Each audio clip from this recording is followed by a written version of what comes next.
People in our culture today are too often, they're just malnourished. There's not enough reality in their notion of who they are and of what society and morality and politics and art are. We need to nourish ourselves. We need to go to the feast of reality, and art is the occasion to feast on the real. Welcome to Purposeful Lab, a Maja Center podcast. I'm Katherine Hajo with my co-host, Dr. Daniel Keebler. And in this episode, we're still discussing art, but expanding it a bit. Yeah, we're going to be looking at the philosophy of art and looking at a philosopher and speaking with a philosopher who does art. It's sort of a unique combination. Absolutely. And it's another Dan, Dr. Daniel McInerny. He's a novelist and a dramatist, as well as an associate professor and the chair of the philosophy department at Christendom College in Front Royal, Virginia. His novel, The Good Death of Kate Monclair, which we discuss in this conversation, was hailed by fellow Catholic novelists as an instant classic of 21st century Catholic fiction. He has a new play, The Actor, that will premiere at Christendom in the fall of 2024, and a Substack to follow along for those who are interested called The Comic Muse. And with Dr. McInerny, we'll discuss how fiction affects culture, but it's also a reflection of culture as well. And with that, here's our conversation with Dr. Daniel McInerny. Daniel, welcome to the podcast. It's great to have you on. It's fantastic to be here. Thanks for having me on. Yeah, no, just to put in context why we have you as a guest and you're a perfect fit for what we're talking about. You know, we've been looking at the order in sort of the universe and the physics and the chemistry and the biology and what that points to in the human person.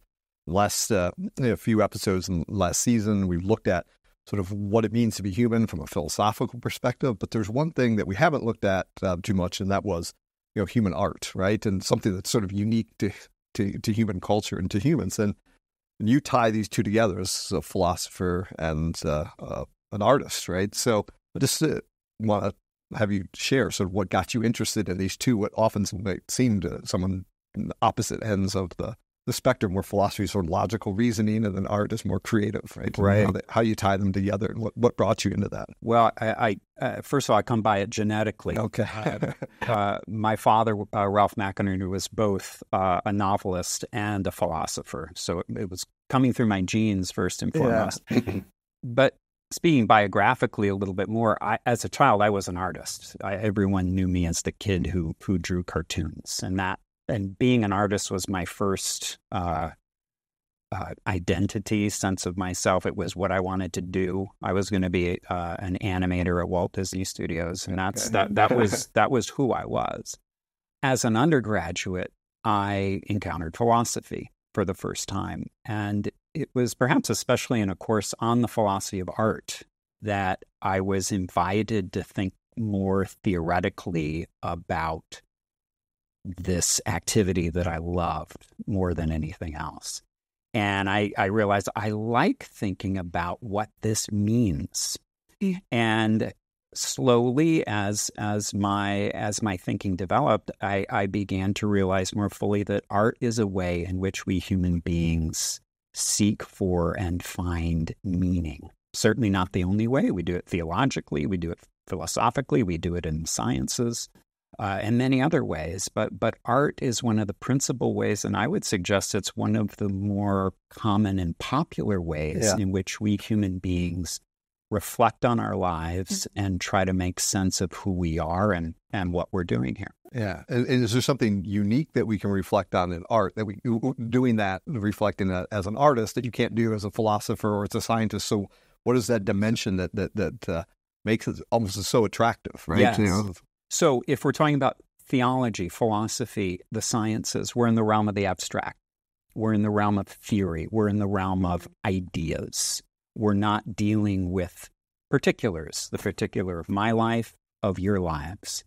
What art does, and this is, I think, the magic of it, this is, I think, what captivates us more than anything else about it, is it allows us to think about meaning, think about ideas, reflect, while not losing touch with the singular, the particular, the experiential in our lives. We can have both of those at the same time in a work of art. So you're seeing on the screen, for example, a person, right, in a place, in all of the particulars of their situation, and yet it's radiating a certain meaning and hopefully a certain truth to us.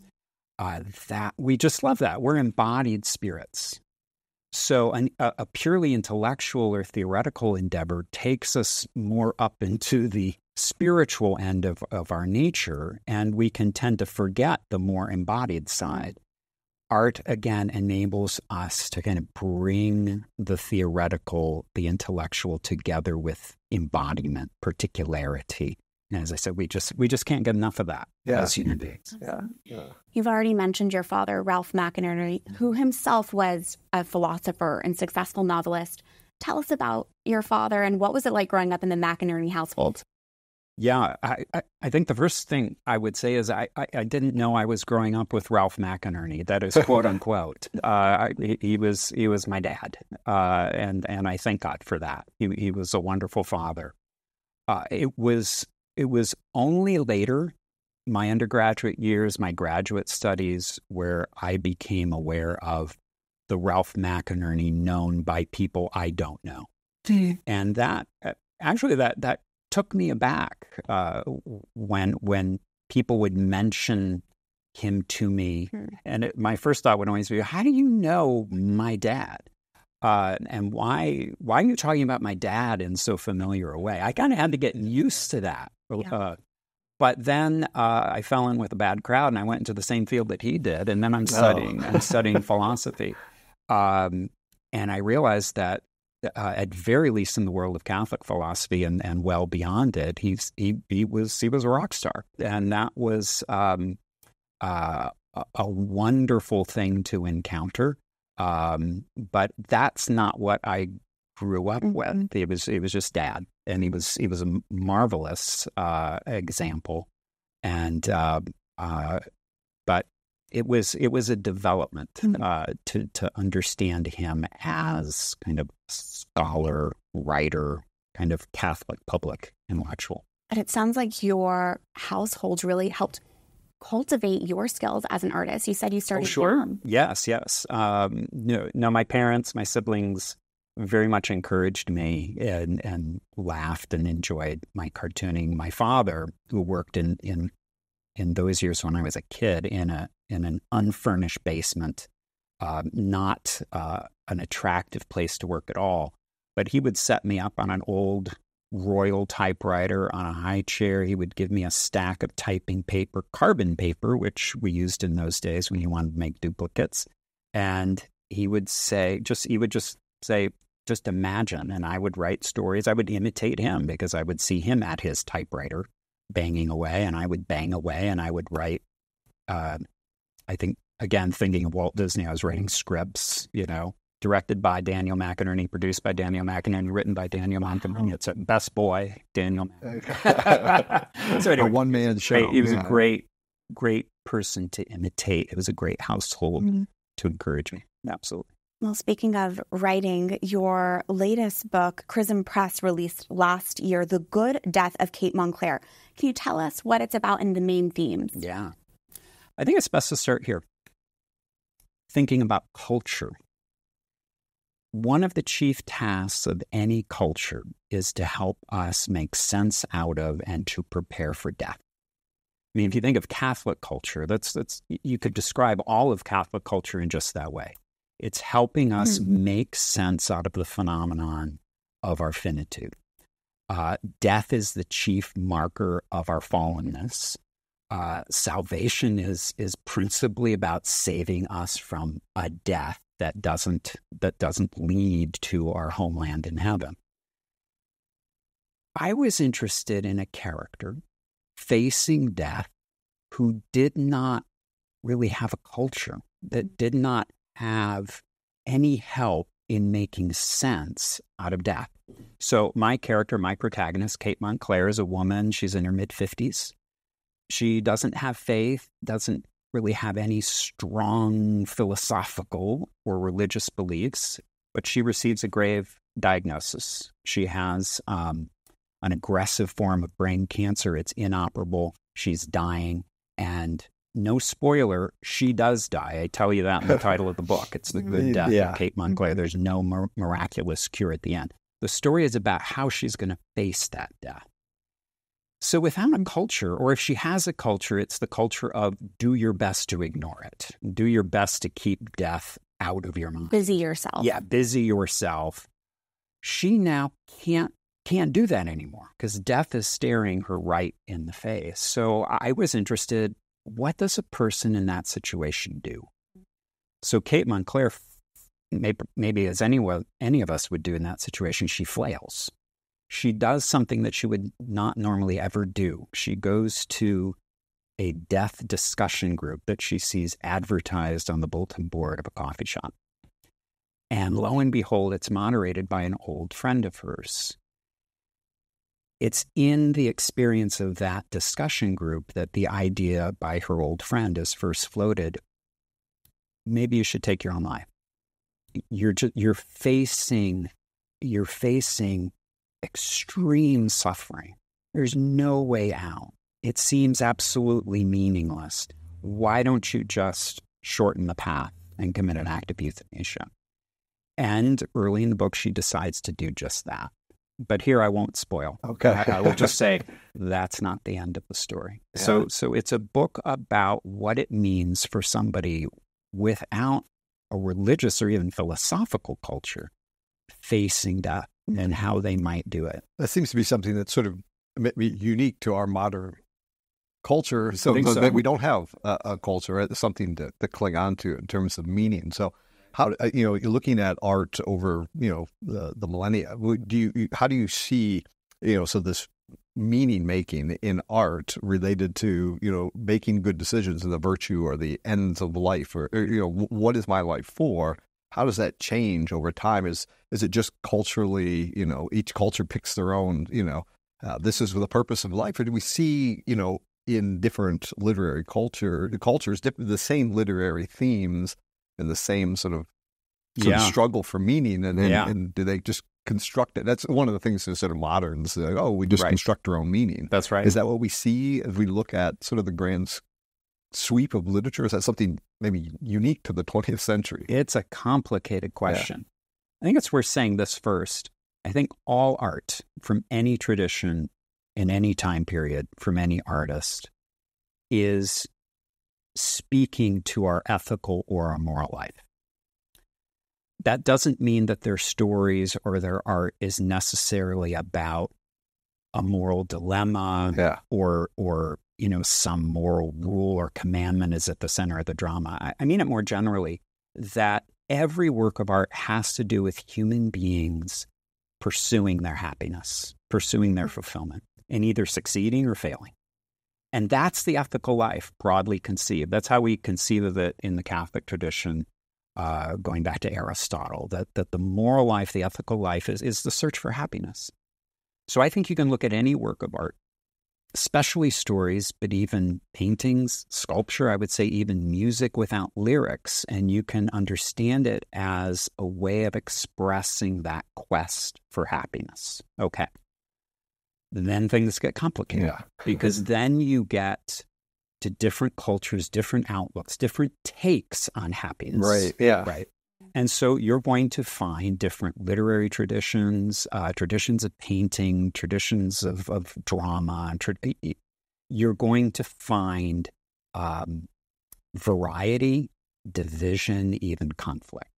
So you're going to find, especially as Western culture has, I think we can fairly say, disintegrated a fair amount, you're going to find, especially in the 20th and 21st centuries, you're going to find works of art that are going to challenge that there even is a happiness for human beings to pursue. I'm thinking of one of the most famous plays of the 20th century, the Irish writer Samuel Beckett's Waiting for Godot, right?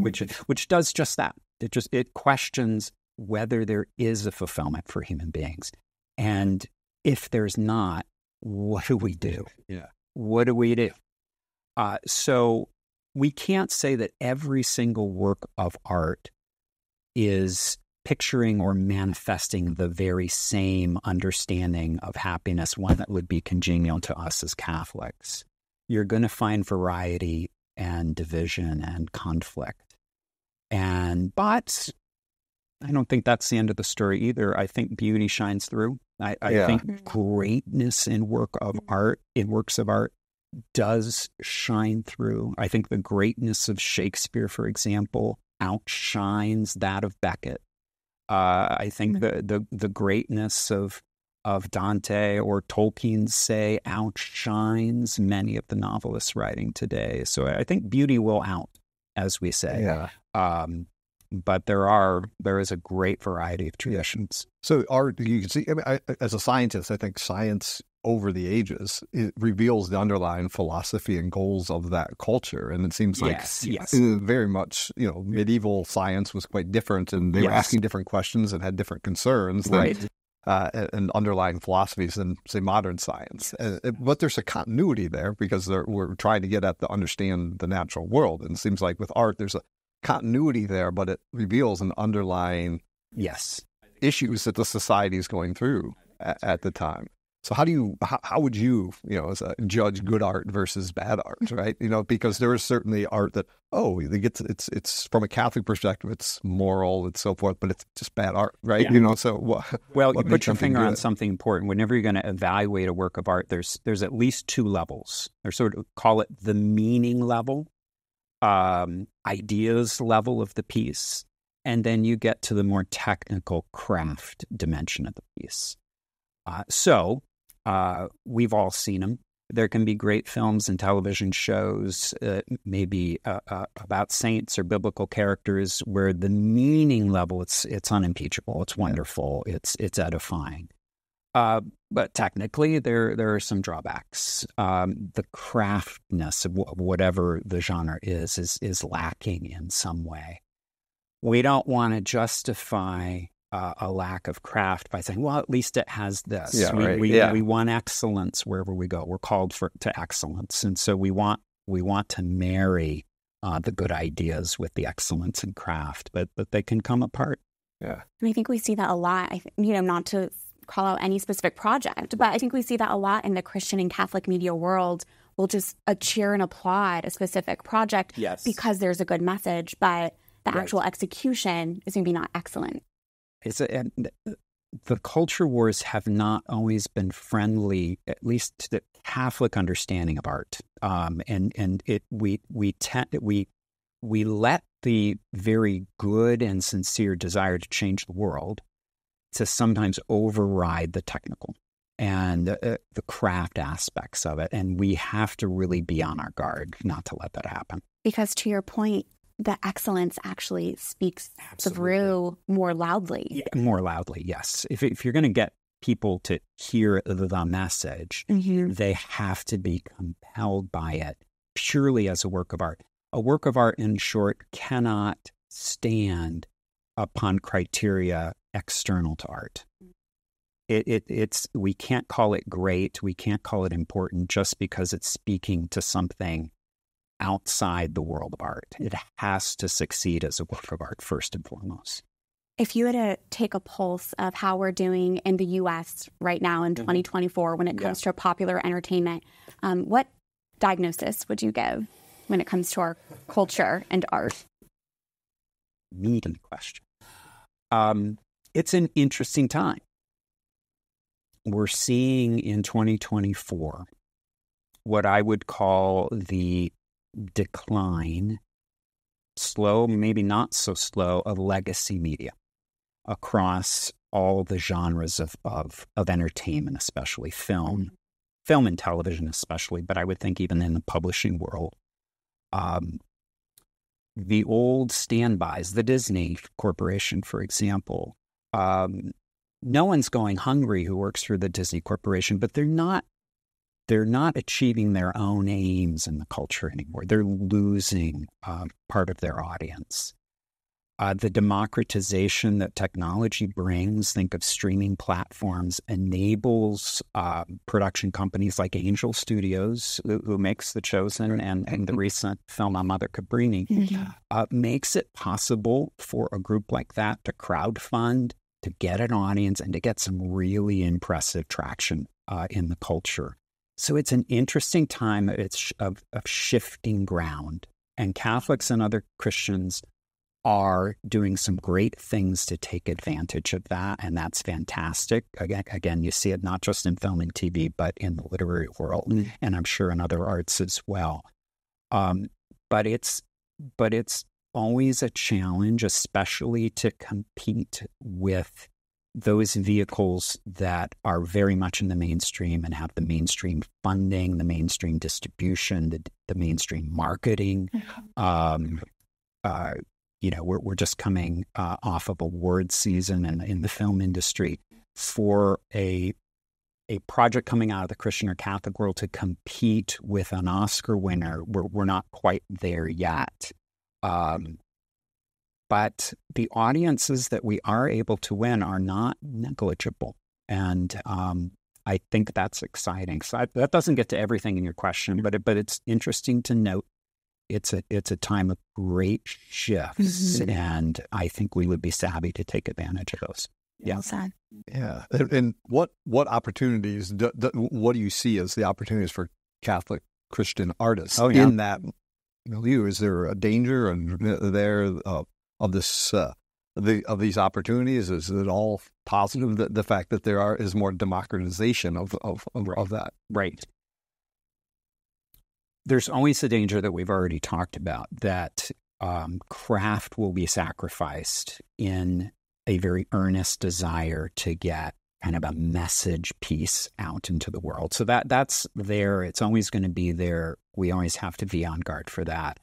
I look at the situation mostly positively, though, that people are realizing I don't need to go to New York or Los Angeles or London to get something done.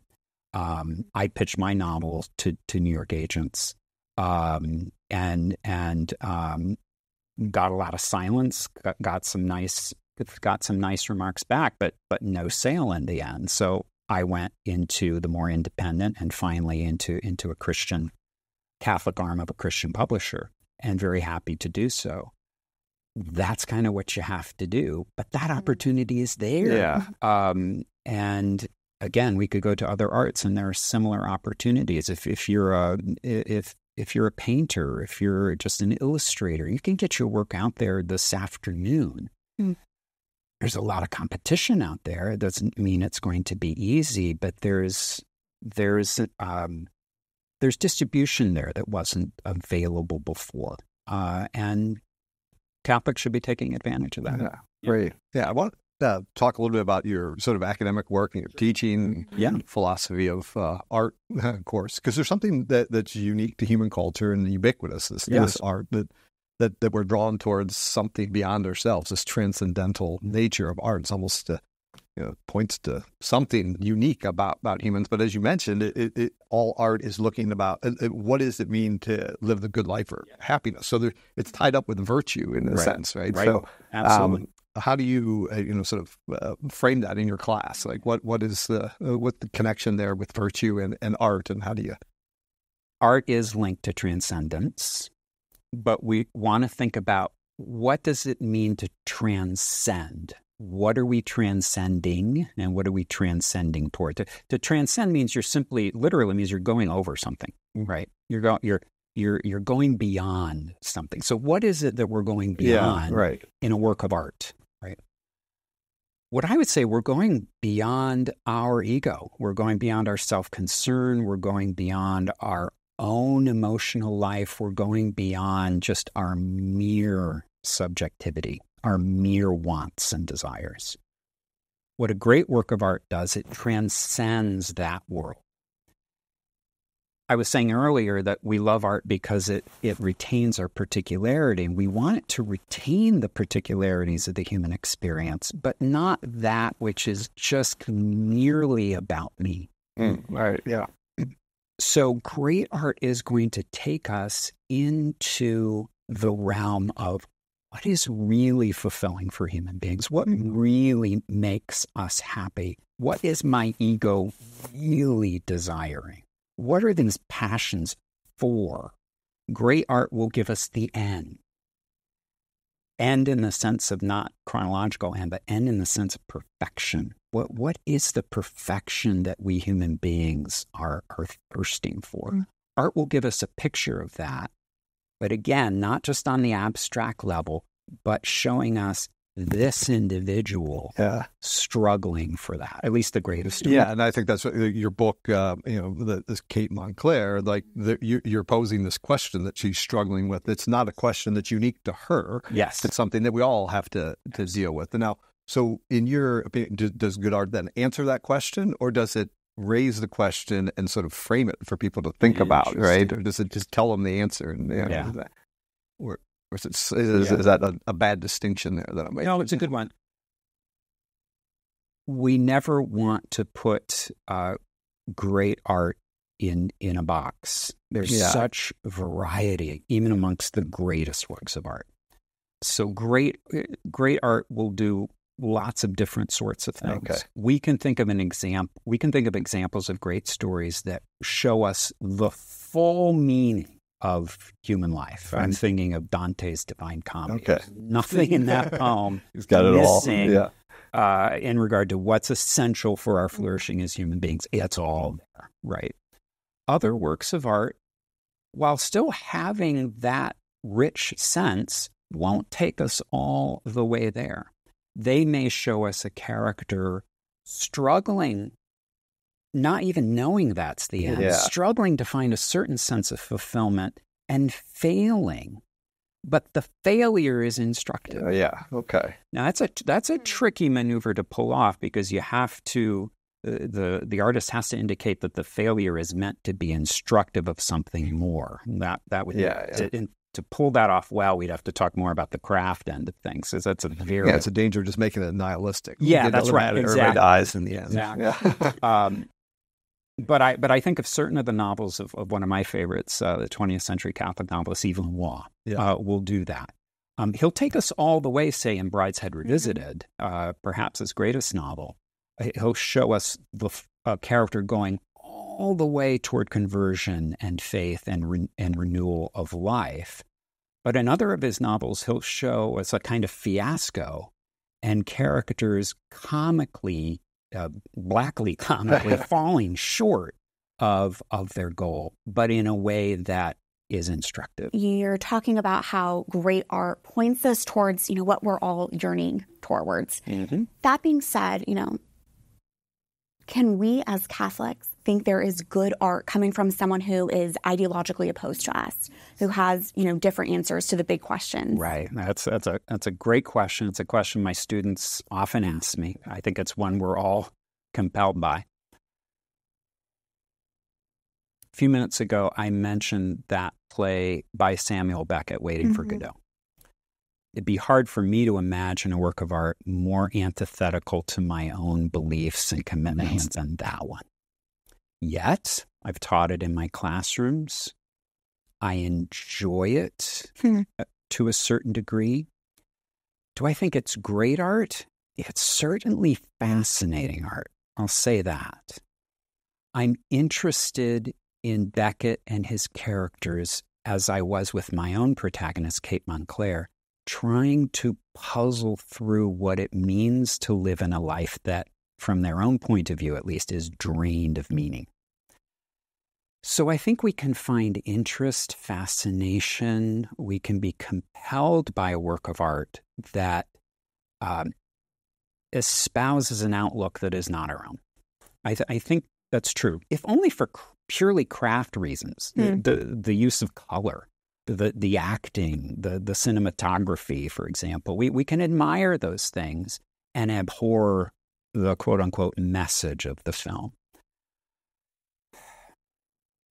I think you can have, I guess I want to think of a spectrum. I think you can have great works of art that are not, say, consummately Catholic in their outlook, but to a certain degree. I think the greatest works of art that human beings have made are the works that manifest the true meaning of human life, but also marry it to that consummate level of craft we've been talking about. So it's a scale. But I think the greatest works will be ones that are true in every sense. Yeah. And that'll shine through. Right.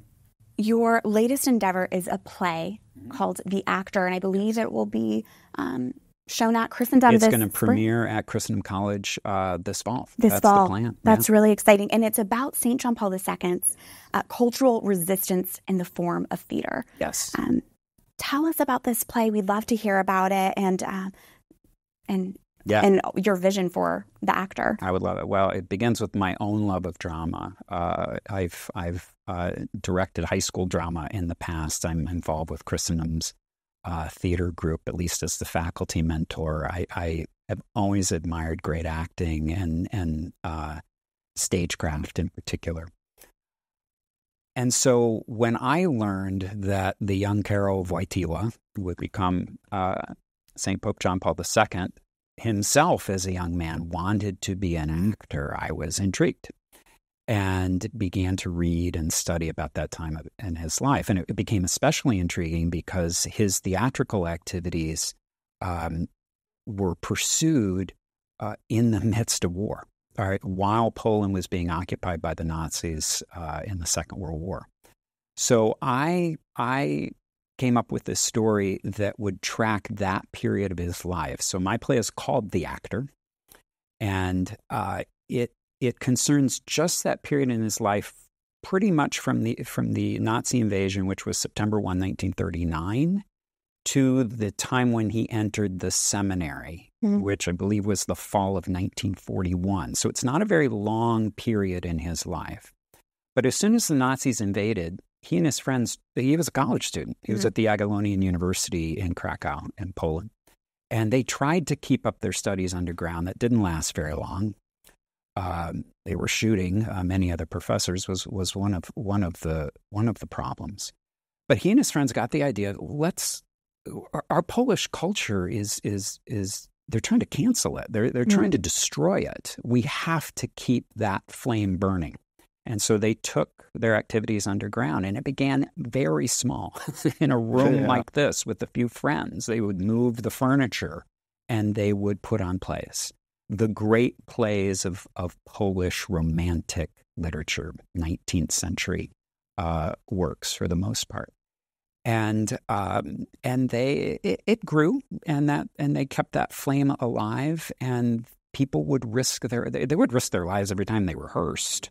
But especially when they had a show and people would have to come, in staggered, they couldn't all come at once to an apartment. People would risk their lives for a piece of theater, and I just thought that was wonderful drama in and of itself. Yeah. Was it effective in resisting those Nazi ideologies during that time? Yeah, I don't know if you can quantify it, because we're asking. Did it really? I mean, did it keep a culture alive? Which we're asking: Are people's lives being changed? Are people being nourished? Are people being encouraged? And we can't put a number on that. We can't measure it. But certainly, by all accounts, people were enthusiastic about the shows they were on. We're not talking about huge numbers because the shows were in living rooms, but nonetheless, there was great enthusiasm for what they were doing. They eventually founded a group called the Rapaic Theater. That wasn't what it was at the very beginning of the war, and that continued after the war. It was shut down twice by the communists. Once in the 50s, and then ultimately in the 1970s. So it did survive the war some decades.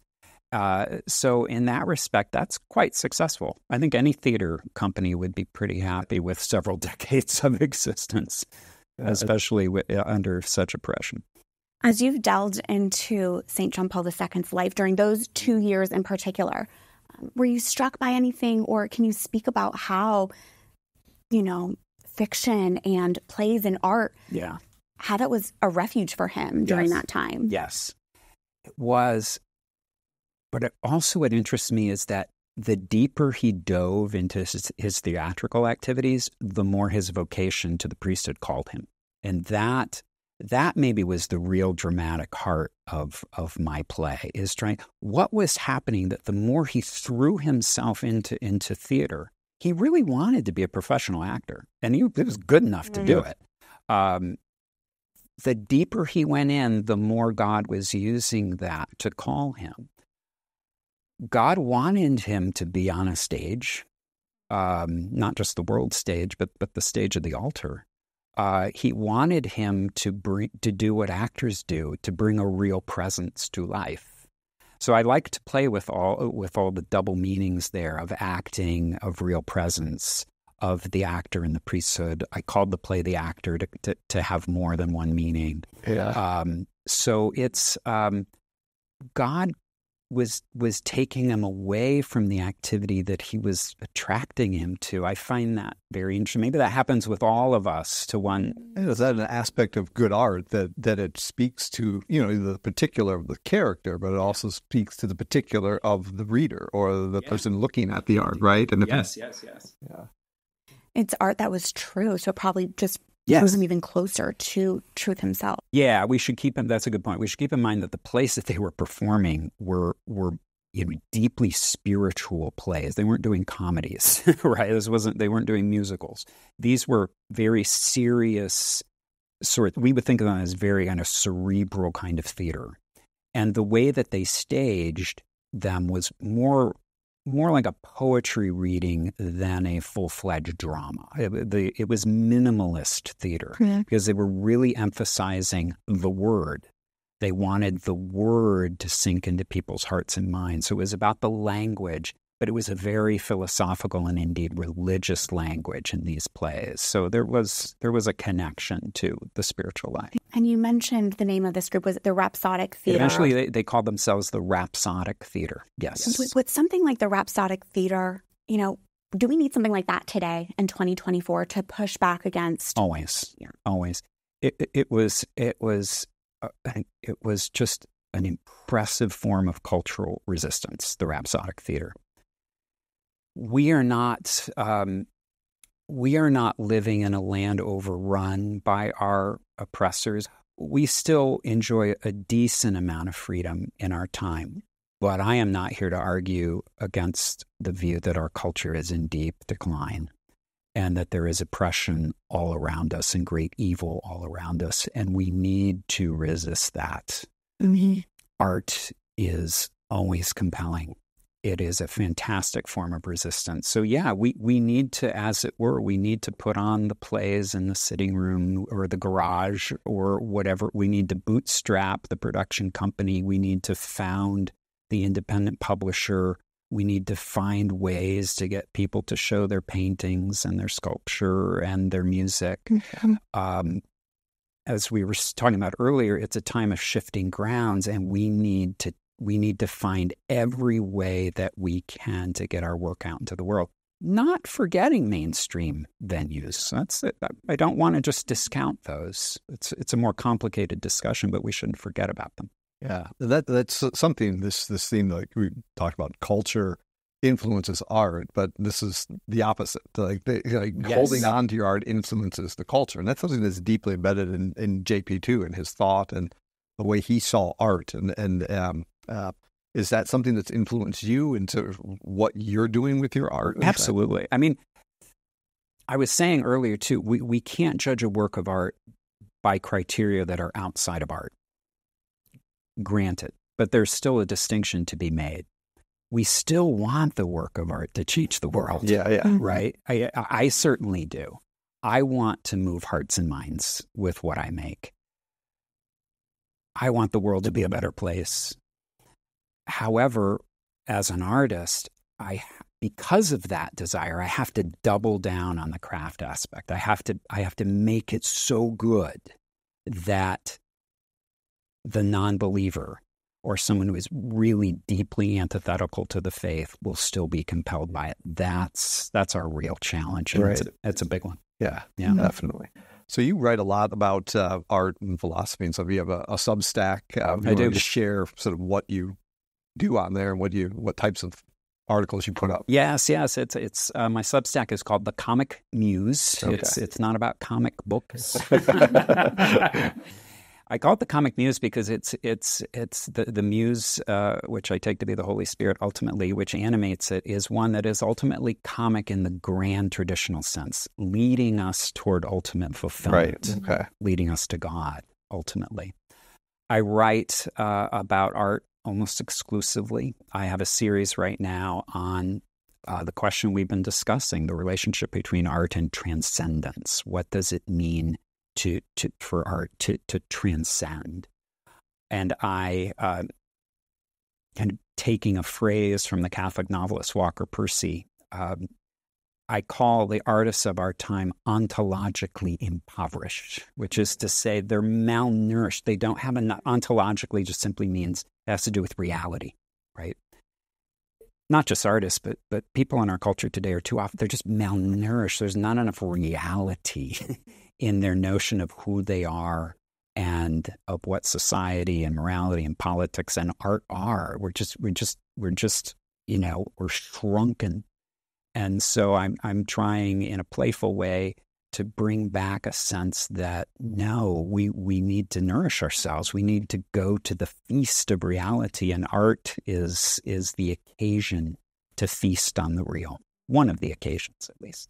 As we start to wind down this conversation, which has been so enlightening, some follow-up questions that come to mind is, one, is there any advice you have for our listeners and viewers right now, how they can nourish themselves on good art? Anywhere you want to point them to in particular? And I do. Any advice you have for young artists today as they're navigating this changing landscape? Yes. I love to speak to young artists whenever I meet them, whether it's on campus, at Christendom where I teach, or anywhere. This is the advice I give. This is the advice given by the comedian Steve Martin to any young comic who would come to him and say, Steve, how do I get that gig? How do I get an agent? How do I make it in the film business? How do I achieve some kind of success? Steve Martin would say, and it would typically be taken sort of as the rich young man in the gospel takes the advice. He says, be so good they can't ignore you. And just let that sink in a minute. Be so good they can't ignore you. That is to say, don't worry so much about the practicalities of how to achieve success. Of course, you have to do what you have to do, right? Send your headshot out there, or market your work, start a Substack, do whatever you need to do. But your primary task is to be so good, again, to double down on the craft, on the technique of whatever it is, stand-up comedy or writing novels, and get to a point where you're so good that nobody, whether they see the world like you do or not, can ignore you. I mean, I'm happy to talk about, finding an agent, a publisher, etc.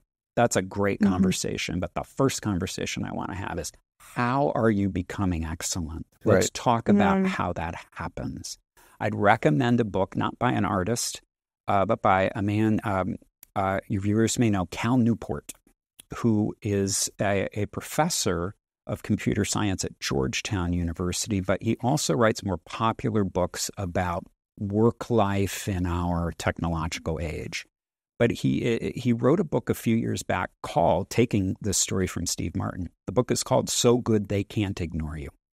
And he talks about, no matter what your field is, we can apply it to the arts, approaching your life as craft and really focusing on the excellence of craft.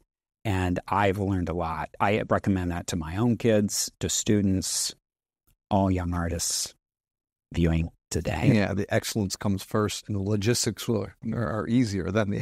That's the hard part. Yeah, hopefully they will, the logistics will come to you, as it were. Yeah. And finally, you have a new book coming out this summer, I believe, I do. with Word on Fire Academic, Beauty and Imitation, a philosophical reflection on the arts. Can you give us a little preview? I think I just did. Our whole conversation is that book. We've been talking about the very heart of it. It's about an understanding of the arts that connects it to transcendence, to beauty. I wouldn't call it a beach read, but at the same time, it's not a book just for scholars. I really tried to hit the sweet spot where a popular very interested audience could really enjoy the book. And I talk about most of the major arts in it. I have a chapter on poetry, painting, music, cinema, theater. So sounds like a great people will enjoy it. Coming out in June from Excellent. Word on Fire Academic. Well, Dr. Daniel McInerny, thank you so much for your time. It's been a joy to speak with you. Thank you both. This has been just tremendous fun. Thank you. It really was a joy to speak with Daniel and to hear his perspective on art. I could have, spoken with him at length. Two things that stood out to me from what he said: how good art helps us to make sense with death, and how death is, a reflection of our fallen nature as humans. And so art is us grappling with death, and also how good art reflects our pursuit for happiness.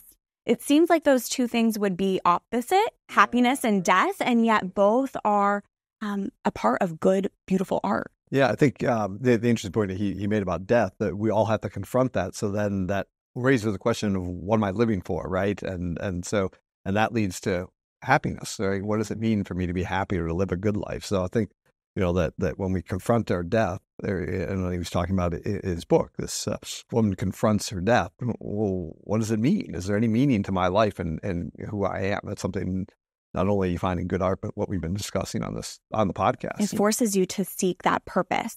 That's right. Right? Was there anything else that stood out to you? Yeah, I think one of the things right at the end when he's talking about, so what makes a good artist and what advice he gives to young artists, and I think this is advice that you give to any young person, is excellence. And it's like, strive for excellence in what you do. Don't do anything half-hearted. If you're going to do it to the best of your ability, because excellence in medicine, in science, in philosophy, in art, in journalism, in anything is going to be what is going to draw people to you. If you're not excellent, you aren't going to be able to influence the culture. That's what's effective.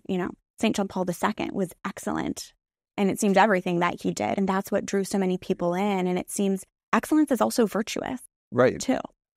So really fascinating conversation. And with that, now questions for you, Dan, right. The other Dan, as we turn now to our office hours segment.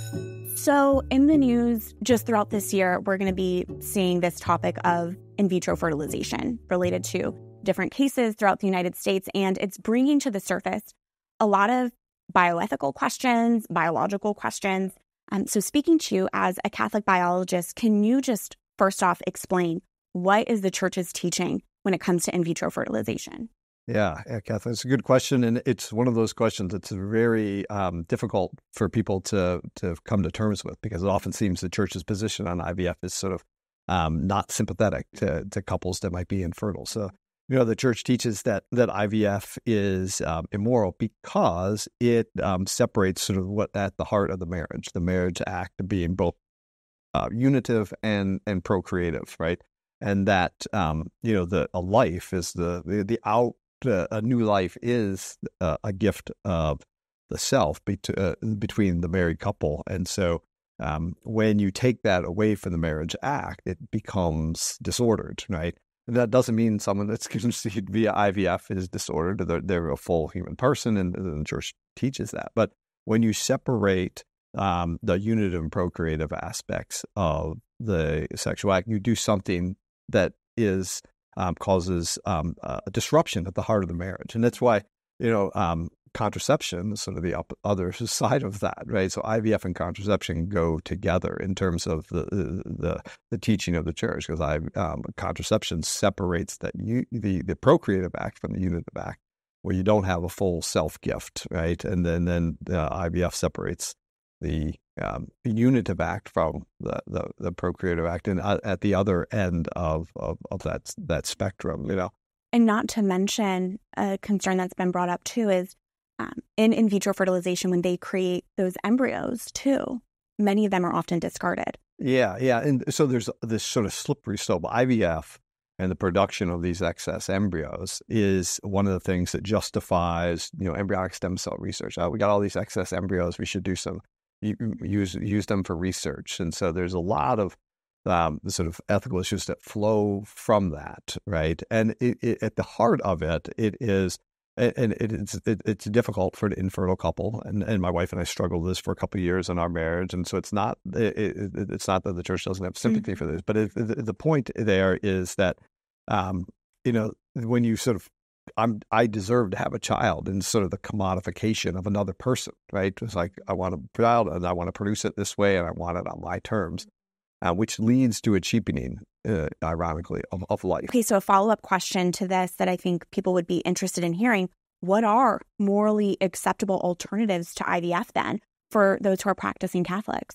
Yeah, so the church recognizes that people do struggle with infertility. What are their options? And so a lot of times doctors they don't do much treatment. They just move you right to IVF if you're not being able to conceive. But there's whole what's called NAPRO technology, which is it's looking at the couple, woman, man, and trying to understand what it is that's leading to the infertility, and doing research on hormones and so forth that they can help sort of chart what is it about the couple that might be able to be treated so that they can actually conceive a child. And so the listeners that are interested, you can look up NAPRO technology. There's different doctors that are certified in this across the country, and they can really sit down and try to work with you rather than pushing you right away and just sort of ignoring what might be the underlying issue that might be treatable. That's really helpful. I think, again, as this is so much in the news and a topic of conversation, that's really helpful for people to understand. Dan, thank you. And thanks again for another great episode together. And for listeners and viewers, make sure to go to magicenter.com for the latest on Purposeful Lab, and make sure to subscribe on all podcast platforms. We'll see you again next week.